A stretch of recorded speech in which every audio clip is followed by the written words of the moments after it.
Yeah, I think if you're at all any information-powered business, at the end of the day, the carbon is going to be related to the data center, to the computers, because if you may never have thought about this, but basically the carbon footprint of a human and the carbon footprint of a server are about roughly identical.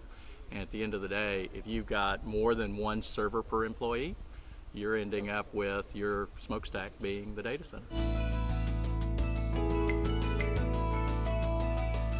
Well, I think it becomes the path to CEO when you are truly an information-powered business. I mean, I've made the comment that who's the CIO at Facebook, Amazon, Google. It's not who you're thinking about right now. It's the CEOs, right?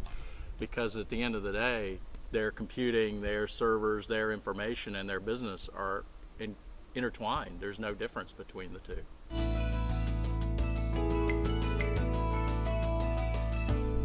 If you accept a framework, which I've suggested, then I think if you think about a particular application, you can move to the cloud in 6 different ways. The first being move it to a new data center cloud service.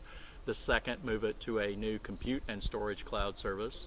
The third is rewrite the application in a software development cloud service. The fourth is use a new generation of operations management cloud services to manage that application. The fifth is go back to the vendor, so whether that's, JDA is a good example of that, and ask them, will they manage the software they sold to you? And the sixth is make a choice that you're going to switch to somebody who's actually built the cloud service from the ground up.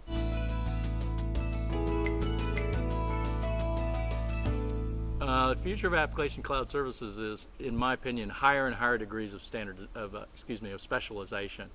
What we're going to see is, I'll use an example I've used in other talks. We're going to see poultry management application software out there one day, because poultry management is a $100 billion a year business.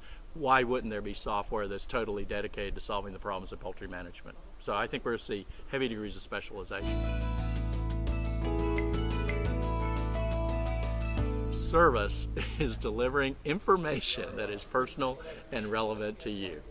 That is it. Now, whether that means go to the concierge and ask them, I'm looking for a really great Italian restaurant in walking distance, and he or she sends me in the right place, or whether I'm going to a doctor and asking, and the doctor's going, well, based on your genome and your lifestyle, we really need to put you on Lipitor, etc. Those are all examples of service as information is personal and relevant to you. That is whether you're talking about healthcare, financial services, retail, etc. That's what a service business is.